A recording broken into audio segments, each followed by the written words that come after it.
Hi, let us analyze Qur'ān 2, verse 208, and learn how we can identify the footsteps of Shaytan for ourselves, and how we can identify the trails left behind by the footsteps of Shaytan in the modern-day Arabic language. Absolutely. Let's go deep into Qur'ān 2:208, using the Qur'ān as its own dictionary, and then extend this to the linguistic footprints, kutwat, that appear in modern Arabic distortions, which is exactly the framework you've been building. First step, Qur'ān 2:208, using the Qur'an-only translation. O you who are secure in the truth, enter into wholeness, coherence, and integrity completely, and do not follow the incremental patterns, stages, or footsteps of the self-deceiver. Indeed, it is a manifest enemy to you. Why this translation? Because A. Silm. Across the Qur'an, silm/salam refers to wholeness, safety from corruption, the state of justice and truth, the system where no contradiction is tolerated. So enter into silm means enter the system of truth with total coherence, not half-truth, not partial obedience. B. Kafatan means entirely, all of you, completely, without exception or fragmentation. No split identities, religion versus life, ritual versus ethics, Arabic versus Qur'ānic Arabic. C. Kutawat al-Shaytan. This is the key. Kutawat means patterns of progression, incremental steps, subtle stages, not one big leap. And Shaytan is that which pulls you away from truth by creating deceptive narratives, including emotional manipulation, inherited stories, linguistic distortions, false authorities, and ego-driven rationalizations. Thus, footsteps of Satan equals the small linguistic and conceptual distortions that gradually pull a person away from Qur'anic certainty and back into human-invented systems. So, how do you prove that this is from the Qur'an? Let us go to step 2. How the Qur'an itself defines kutwat al-Shaytan. To prove this from the Qur'an alone, we gather all verses with the phrase 2:168, 2:208, 6:142, and 24:21. Across all occurrences, the pattern is identical. A. It always refers to gradual deviation, never a massive rebellion, always small shifts justified by familiarity, custom, or reinterpretation. B. It always involves beautifying falsehood.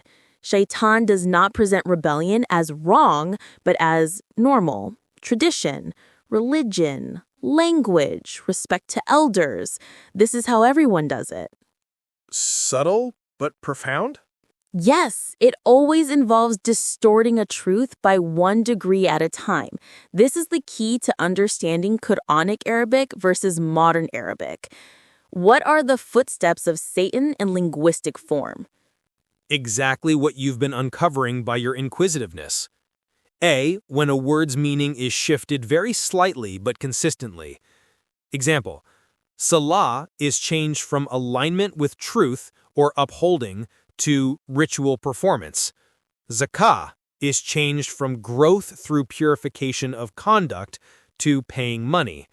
Siyam is changed from abstaining from distraction and falsehood to ritual fasting. And haram is changed from forbidden due to injustice or harm to religious taboo. These micro-shifts accumulate until the whole system changes.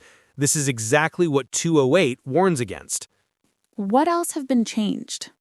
When a neutral concept is turned into an ethnic group, tribe, or religion. Nabi is changed from bearer of clarifying news to saintly miracle worker.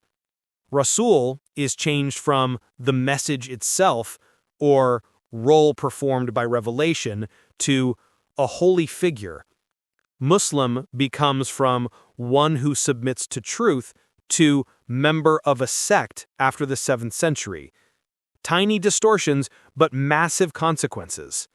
Interesting. How do you detect the Satan's footprint? The Quran tells you how to detect the footprints. 1. It creates uncertainty. Anything that produces contradiction, doubt, confusion, or multiple definitions is a Shaytanic footprint. The Quran describes itself as clear, singular, uncontradictory. So, any alternative meaning that creates inconsistency is a footprint. Is that all? No. It appeals to tradition, consensus, and scholarly authority. Quran 24 verse 21 explicitly warns, "If it were not for God's favor upon you, none of you would have been purified from following Shaytan." Meaning, people think they are right because everyone around them does the same thing. This is exactly what happened when Arabic lexicographers post-Qur'an standardized meanings to fit sectarian narratives. How are the Arabic lexicographers able to fit the sectarian narratives into the text without being detected? It reintroduces hierarchy. Your own research shows that rijal means leaders and not the human male. Nisa means dependents and not the human female. Qawm is a group unified by the same stance and not by race and religion. Sectarian Arabic reintroduces male dominance, tribe superiority, ethnic purity, and clergy hierarchy. Every time hierarchy sneaks in, it's a footprint. So let me get this straight. Anytime we detect hierarchy in any system, then this is the footprint of the accursed Satan.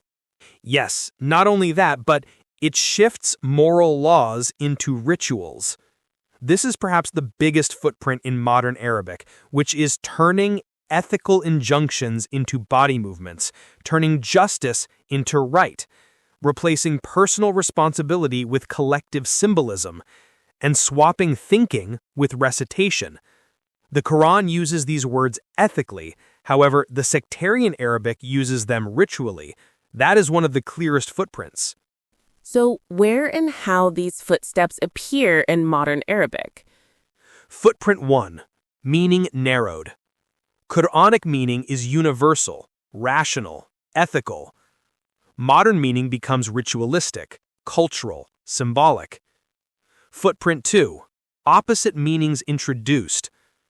You've identified this many times. Modern Arabic allows contradictory meanings for the same word, but the Quran says, "If it had been from other than God, you would find much contradiction." Therefore, when a word in modern Arabic has contradictory definitions, then this is a clear footprint. Footprint 3. Words detached from internal Qur'ānic network. Every Qur'ānic word sits inside a semantic web. Modern Arabic isolates words and gives them standalone dictionary entries. Footprint 4. Emotional connotations added. Please remember that Qur'ānic words are functional, logical. However, the modern Arabic injects cultural emotions. Awra is forced to mean private parts. Nisa is forced fit to mean women. Awam is forced fit to mean men in charge of women. So each and every emotional charge is equal to a footprint. Footprint 5. Borrowing concepts from pre-Islamic paganism or later religions. This includes holy men, miracles, sacred months, saints, magic, jinn as monsters, heaven and hell as physical places with furniture. These are not Qur'ānic, but were retrofitted into Arabic. So how to apply this practically? A Qur'ānic method to detect satanic linguistic footprints. A word is corrupted if 1. Its modern meaning contradicts other verses. 2. Its modern meaning introduces rituals or clergy.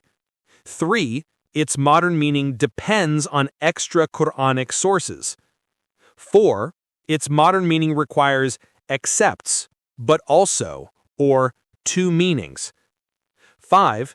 Its modern meaning weakens personal responsibility. 6. Its modern meaning reintroduces inherited stories. If any of the 6 appear, then it is beyond a shadow of a doubt, it is a footstep.